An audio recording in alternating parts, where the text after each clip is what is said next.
Hello everyone, আসসালামু আলাইকুম। সবাইকে ট্রান্সফরমেশন অফ সেন্টেন্সের দ্বিতীয় পর্বে স্বাগতম। আজকে আমরা যে রুলসটা নিয়ে আলোচনা করব তা হচ্ছে ক্যান অথবা মাস্ট অথবা হ্যাভ টু অথবা হ্যাজ টু। আমরা যদি কোনো অ্যাফার্মেটিভ সেন্টেন্সে এই যে চিহ্নগুলো আছে এগুলো দেখতে পাই, তাহলে সেক্ষেত্রে আমরা নেগেটিভে রূপান্তর করার ক্ষেত্রে আমরা ব্যবহার করব ক্যান নট বাট অথবা ক্যান নট হেল্প।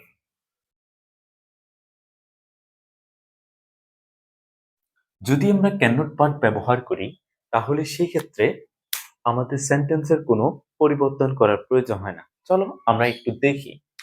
আমি যদি একটি বাক্য লিখি,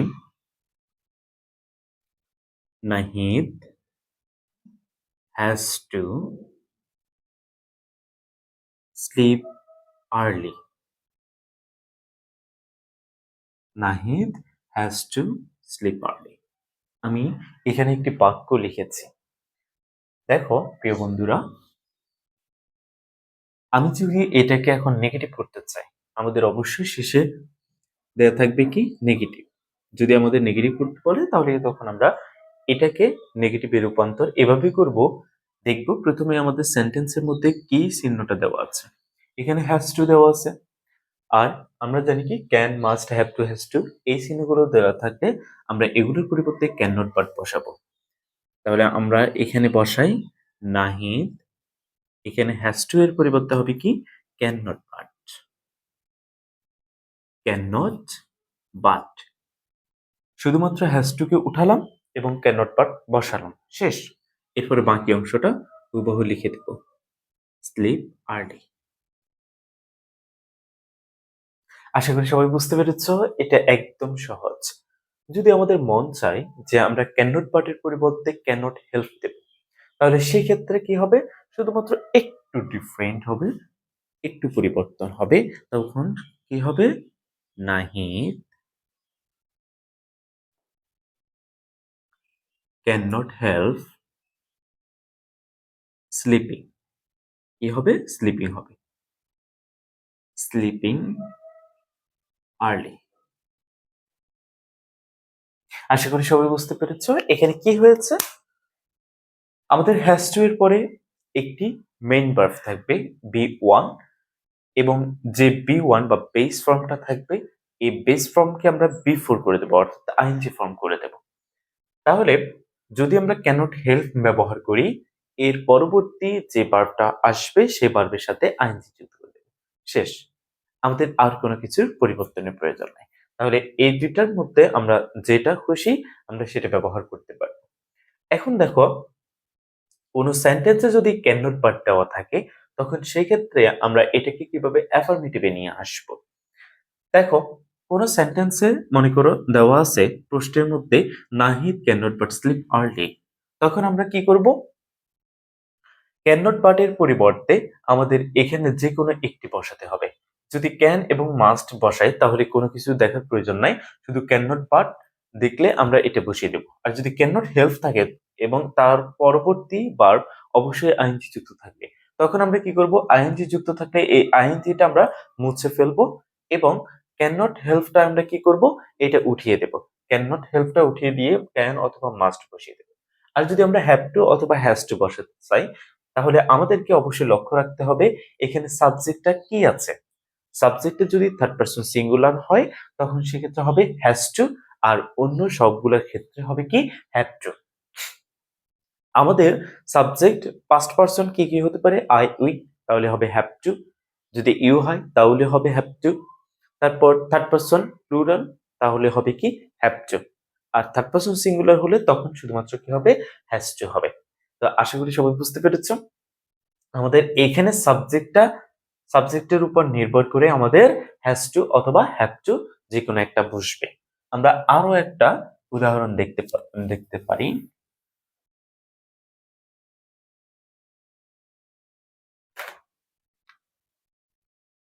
you must go to school, you must go to school. তোমাকে অবশ্যই স্কুলে যেতে হবে। এখন এটা আমাদেরকে বলে দিয়েছে নেগেটিভ করার জন্য। কি করার জন্য? নেগেটিভ করার জন্য। তা আমরা সেন্টেন্সটা পড়েই বুঝতে পারছি এটা একটা কি? Affirmative sentence. আর অ্যাফার্মেটিভ সেন্টেন্স কি? যে সেন্টেন্সের মধ্যে না শব্দটি নেই তাকে আমরা কি বলবো? অ্যাফার্মেটিভ সেন্টেন্স বলবো। অর্থাৎ নট শব্দটি যুক্ত নেই। যেমন ইউ মাস্ট গো স্কুল, তোমাকে স্কুলে যেতে হবে। এখানে এমনটা বলা হয়নি যে তোমাকে স্কুলে যেতে হবে না। যখন না থাকতো তখন সেক্ষেত্রে কি হয়ে যেত? এটা নেগেটিভ হয়ে যেত। না থাকলে নেগেটিভ, না থাকলে অ্যাফার্মেটিভ। সো এখন আমরা যদি এটাকে অ্যাফার্মেটিভে রূপান্তর করি তখন সেক্ষেত্রে কি হবে? আমরা দেখব এখানে কোন চিহ্নটা দেওয়া আছে। এখানে মাস্ট দেওয়া আছে। আর যখন মাস্ট দেওয়া থাকে তখন আমরা এটাকে ক্যান নট পার্ট অথবা ক্যান নট হেল্প দ্বারা করে ফেলতে পারি নেগেটিভ। তাহলে আমরা লিখি ইউ মাস্টের পরিবর্তে আমরা লিখব can not but. Okay, you can not but go to school. Okay, আর যদি আমরা ক্যান নট হেল্প দিয়ে করি তাহলে সেক্ষেত্রে হবে কি? You can not help going to school. আমাদের মূল শর্ত হচ্ছে কি? আমাদের সেন্টেন্সের মূল অর্থের কোনো পরিবর্তন করা যাবে না।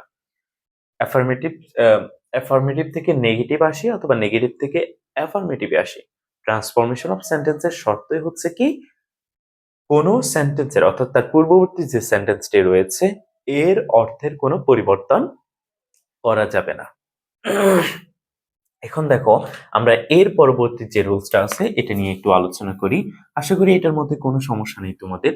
যদি কারো কোথাও কোনো সমস্যা থাকে তাহলে অবশ্যই আমাকে কমেন্ট করে জানাবা।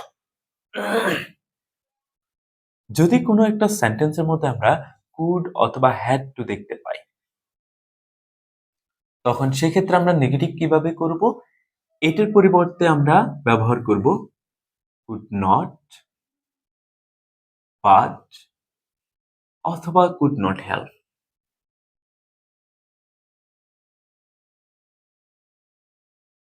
এগুলো কিন্তু একদম সহজ। তোমরা যারা এটাকে কঠিন ভাবো তারা আসলে ভুল ভাবতেছো।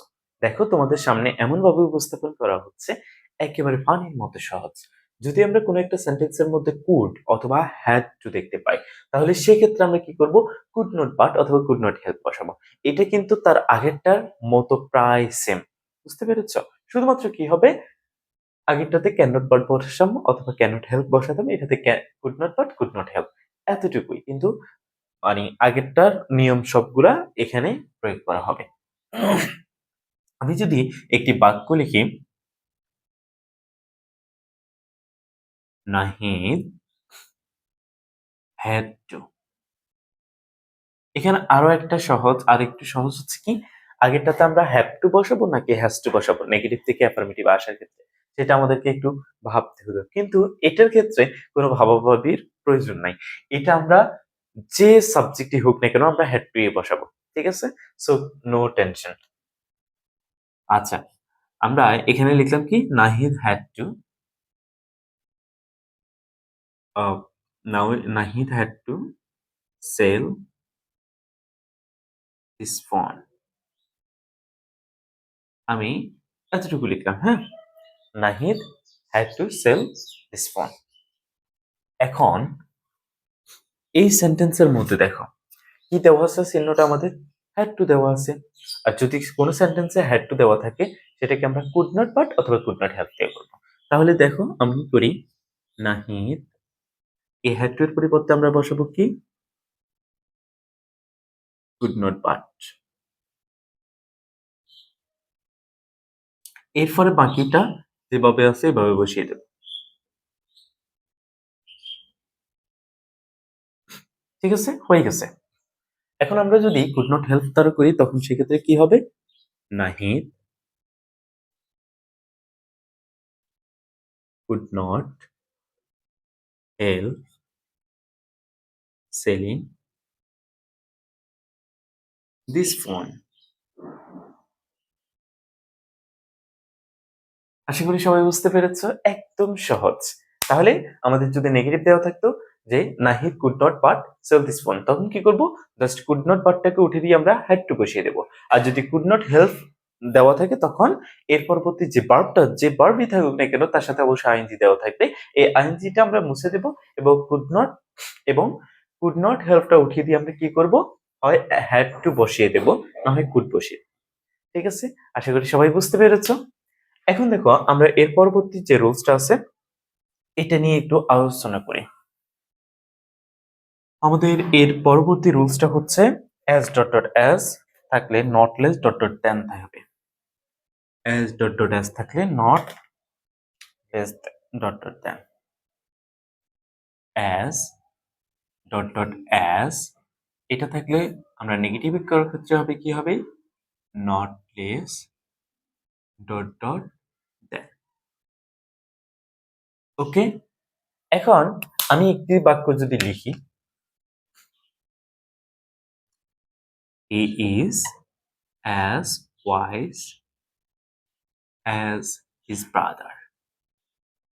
His brother. সে তার ভাইয়ের মতোই কি বুদ্ধিমান। এখন আমি এটাকে যদি নেগেটিভ করতে চাই, আমাদেরকে এখানে বলে দেওয়া হয়েছে মনে করো নেগেটিভ করার জন্য, তখন আমাদের কি করতে হবে, অবশ্যই নেগেটিভ করতে হবে। এখন আমরা এটাকে যদি নেগেটিভ করতে চাই তাহলে কি করব, এই যে প্রথম অ্যাজটা দেওয়া আছে, এই অ্যাজ এর পরিবর্তে আমরা বসাবো নট লেস। কি বসাবো, নট লেস। এর পরবর্তীতে যে অ্যাজটা দেওয়া আছে এর পরবর্তীতে মানে এটার পরিবর্তে আমরা বসাবো দেন বসাবো। ওকে, এখন এটাকে আমরা লিখি হি ইজ, এই অ্যাজটার পরিবর্তে কি হবে, নট লেস, এবং কি ওয়াইসটা বসে যাবে, ওয়াইস। এই অ্যাজ এর পরিবর্তে আমরা বসাবো কি, দেন। এরপর হবে কি, হিজ ব্রাদার, ব্রাদার। ওকে, তাহলে এটা কিন্তু আমাদের নেগেটিভ করা হয়ে গেছে। তাহলে he is as wise as his brother, সে তার ভাইয়ের মতোই কি বুদ্ধিমান। এরপরে এটা কি হয়েছে, he is not less wise than his brother, সে তার ভাইয়ের থেকে বুদ্ধিমানে কম নয়। সে তার ভাইয়ের থেকে বুদ্ধিমানে কি নয়, কম নয়। তার মানে এটার অর্থ এবং এটার অর্থ দুইটার অর্থই কিন্তু একই বোঝাচ্ছে। ঠিক আছে, আশা করি সবাই বুঝতে পেরেছো। এখন দেখো কোন একটা সেন্টেন্স আমাদের মনে করে দেওয়া আছে প্রশ্নপত্রে যে he is not less wise than his brother, he is not less wise than his brother, এটা দেওয়া আছে। নেগেটিভ থেকে আমাদের অ্যাফার্মেটিভ করতে বলো, তখন কি করব, এই যে নট লেসটা আছে এই নট লেসের পরিবর্তে আমরা কি বসাবো, একটা অ্যাস বসাবো, এবং দেনটা উঠে গিয়ে আমরা কি করব, আরো একটা অ্যাস বসাবো। তাহলে এটার পরিবর্তে যদি আমরা কি বসাবো, একটা অ্যাস বসাবো। এরপরে দেখবো আমাদের একটু পর আমাদের আরো একটা কি আছে, দেন আছে, এরপর আছে দেন। তখন আমরা কি করব, এটার পরিবর্তে এই অ্যাসটা বসাবো। তাহলে নট লেসের পরিবর্তে কি হবে, একটা এস, এবং দেনের পরিবর্তে হবে আরো একটা এস। আশা করি সবাই বুঝতে পেরেছো। সো আজকের এই ক্লাসটির মধ্যে তোমরা যদি কোনো টপিক কম বুঝতে পারো অথবা কোনো টপিক বুঝতে না পারো তাহলে অবশ্যই আমাদেরকে কমেন্ট করে জানাবা, আমরা তোমাদেরকে আহ, এটা সলভ করে দেব। আর আমাদের যে চ্যানেলটি রয়েছে টপ মেরিট এডুকেশন ফ্যামিলি, তোমরা সাবস্ক্রাইব করে না থাকলে অবশ্যই এটাকে সাবস্ক্রাইব করে রাখো, কারণ এর পরবর্তী যে ক্লাসগুলো আসবে সেগুলো না হয় মিস হয়ে যেতে পারে। তো তোমরা আমাদের যে চ্যানেলটি আছে এই চ্যানেলটি সাবস্ক্রাইব করো এবং নোটিফিকেশন বারটা একটু অন করে রাখো, তাহলে পরবর্তীতে আপলোড দেওয়া ভিডিওটা তোমরা খুব সহজে নোটিফিকেশনে পেয়ে যাবে। সবাই ভালো থেকে সুস্থ থেকো, আল্লাহ হাফেজ। এর পরবর্তী ক্লাসে আবার দেখা হবে।